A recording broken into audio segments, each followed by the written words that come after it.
think we're live. I'm going to reduce this little screen thing. I think we're here. Hi, I'm Jane Frizzell. This is Steinbrecht Sessions. It is Tuesday, April 29th, 2025. I think this is session 14.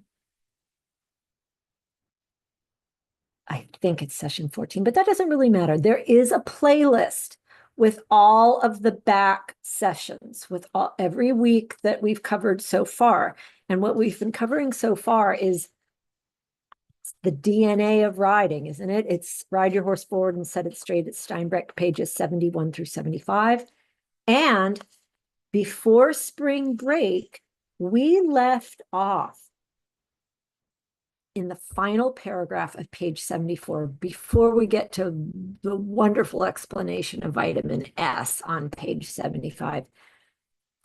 But we're going to take a little detour today. But where we are on page 74, this final paragraph,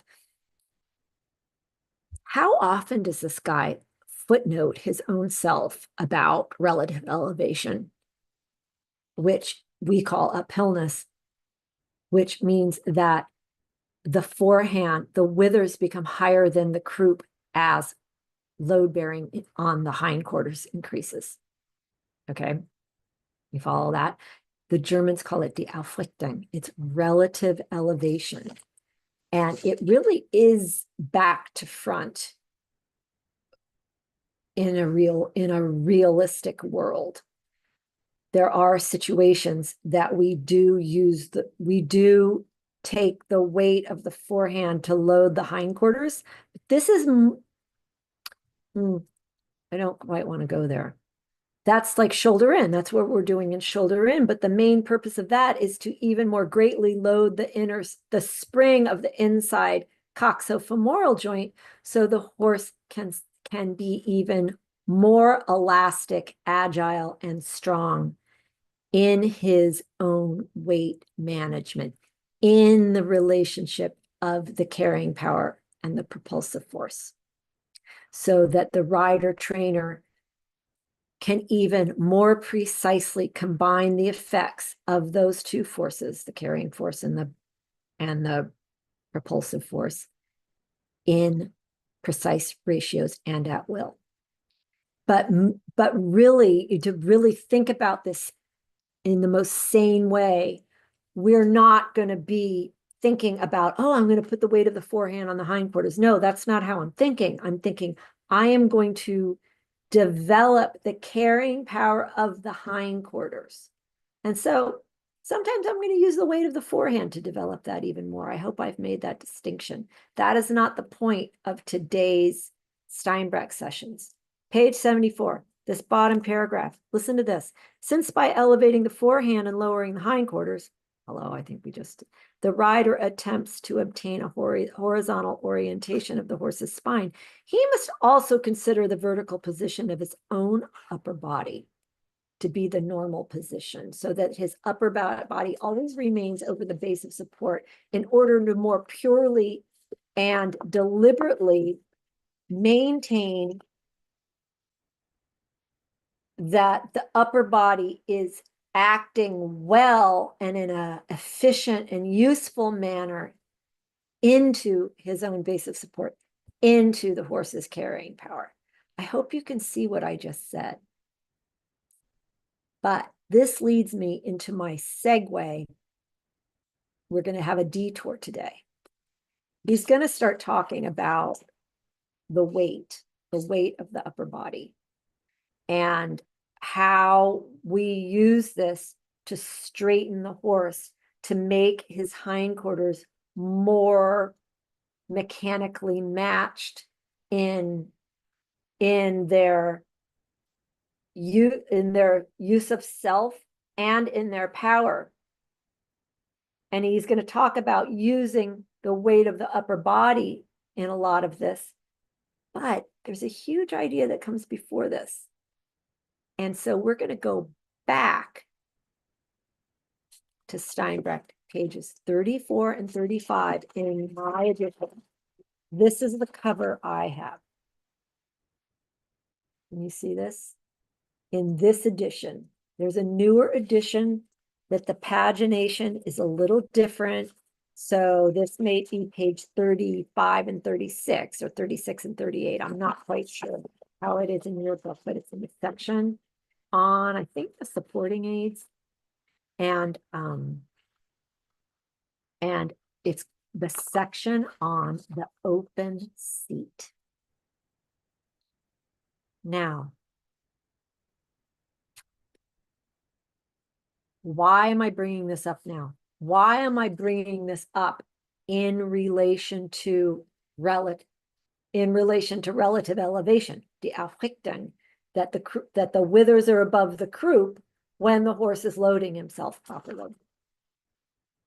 Because, and hear me well, this is me saying this to you, and this is a quote from me. I'm saying this. The open seat activates the horse's ability to go uphill. The deliberate open seat activates the horse's ability to go uphill.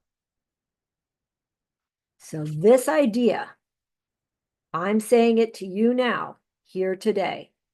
The open seat activates the horse's ability to go uphill. Now, Steinbrecht is not the only classical master who talks about the open seat. Major Lindgren taught it to me, and his opener was, "My dear, you must sit more like a frog." And even Podhajsky brings it up and uses it in his discussion several times. And he brings it up as if it's common knowledge. You hear that? Podhajsky mentions the open seat as if it's common knowledge. It is not common knowledge. It is to you guys because I brought it up in class 101 and in class 103. And then every time we do an upward transition, we sight the line, handbrake off, exhale, loosen all joints, open our seat. Then we ride forward into the front of our shirt or into the front window pane. Horse is now activated from behind forward, going uphill. You see what I mean? The open seat.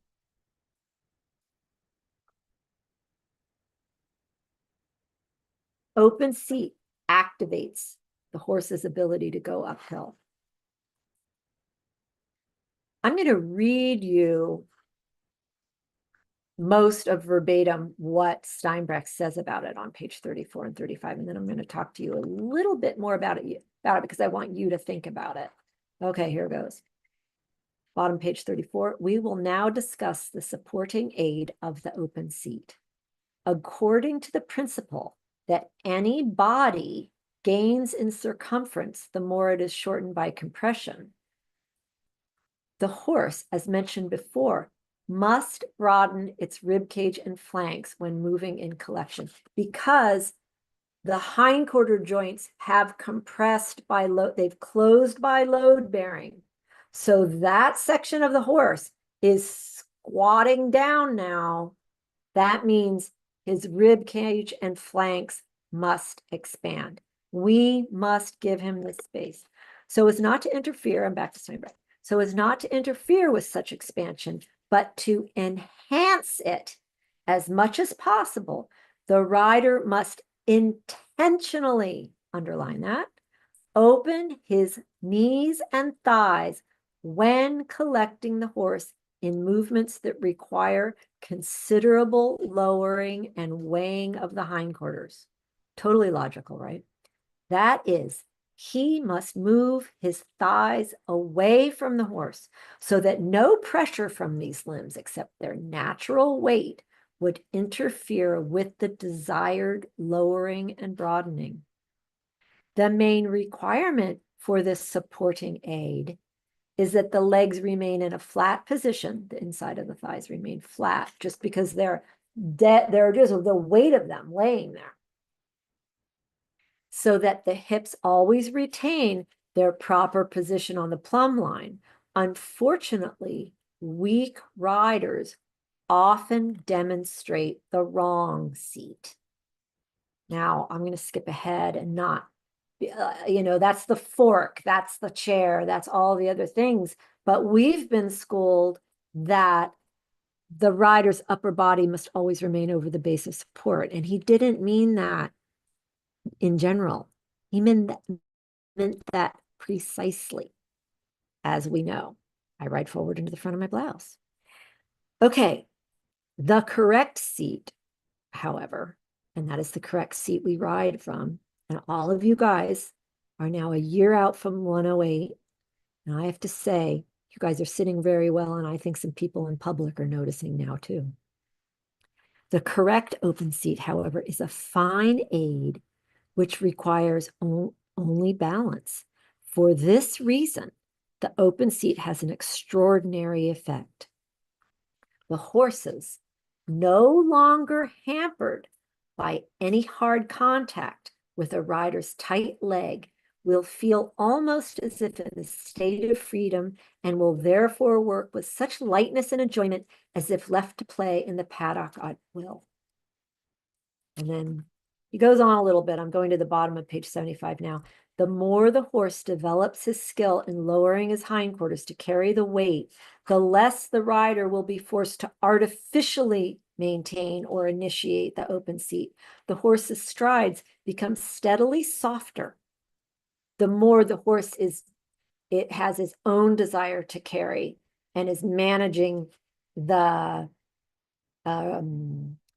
he's governing his own propulsion with his own carrying.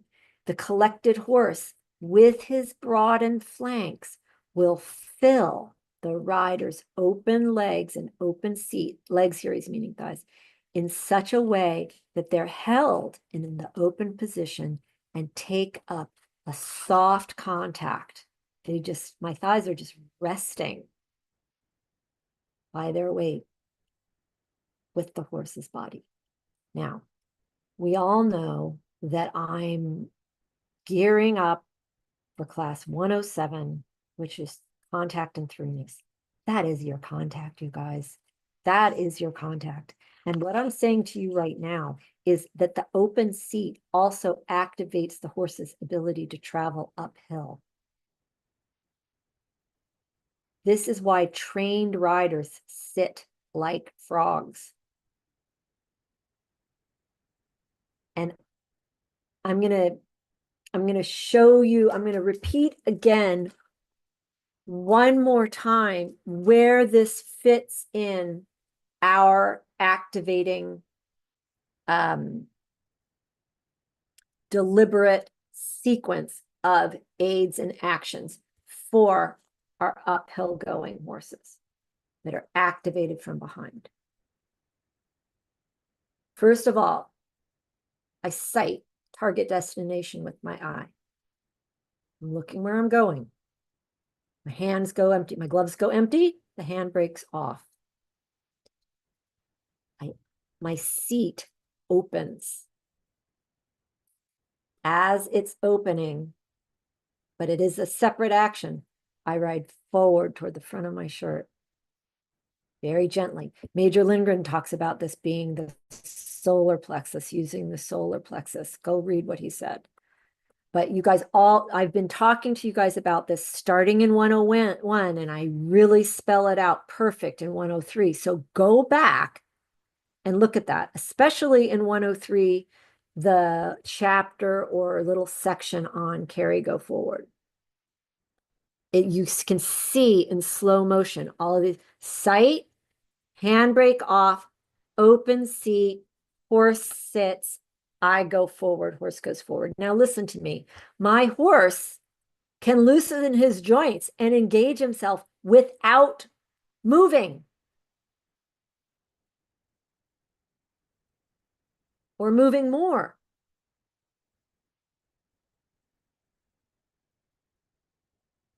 These are separate actions. I'm sorry to raise my voice like this, but it's very important. I can open my seat, and my horse will sit. He will sit more. He will be carrying more. He will be more engaged. He doesn't actually go until he feels my forward riding aid, activate him to do so. And the open seat activates the horse's ability to go uphill. Now think about this. I think I've asked each of you separately, when we're working, when my seat opens, presuming that my upper body stays as it should, directly over my base of my support. But my dear, sit more like a frog. I sit more like a frog. My seat opens. What is the horse going to experience? What sensation does he feel? Will he experience? What aid? Everything's loose and soft. The change in the environment is me keeping my upper body as it should be over the base of support, but I gently become even more soft through my knee and let my thighs flop a little bit open. He is going to experience the weight of my seat bones dropping straight down into his upper joints, into his coxofemoral joints. You guys get that?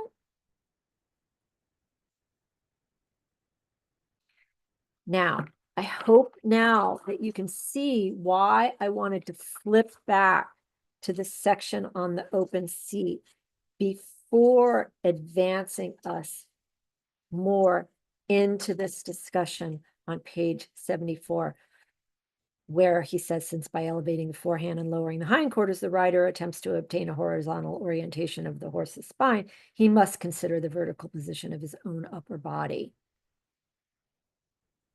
Why all this matters and why the open seat is about to become part of activating the horse uphill, bilaterally or on one side. Okay, that might have gotten a little technical, but I get it. But fun management. The major called this fun management. What our seat does, an educated seat is it's ballast for the hind end so that the carrying is always a little more predominant than the propulsion. And that is what decides whether a horse is forward, that the carrying is governed the thrust, that the horse has his own desire to carry. How am I going to wind this up? So the educated seat is always going to instigate. That's the first phrase of everything we say. And the open seat, the horses start to notice that when we load them more, we don't contradict ourselves and shut down the natural broadening of the rib cages and flanks. They start to notice, oh my God, she's not a total contradictory bitch. She's letting me do what she asks me to do. And they start to activate when we open that space up. Now, I'm not my horse. I don't know. Is he activating because I'm opening the space for his rib cage to broaden? Or is it because he feels my pure weight sink when I open my seat just that tiny bit, some of my weight that was being evenly spread along my base of support, along the backs of my thighs, just resting there. But when I opened them a little, some of that weight that was dispersed all through the top of his back, all over the top of his back, it gets a little bit focused straight. Same kind of thing, like when I'm just sitting there and I lift my chin a little bit, I keep my ears back over my shoulders and You can feel it drop straight down through your seat bones. So I think I talked a lot about that in 108. I want you guys to consider how all of these pieces fit together. And remember that I'm the one who said it, the open seat activates the horse's ability to go uphill. And all we want to do is go STFU, straightforward uphill.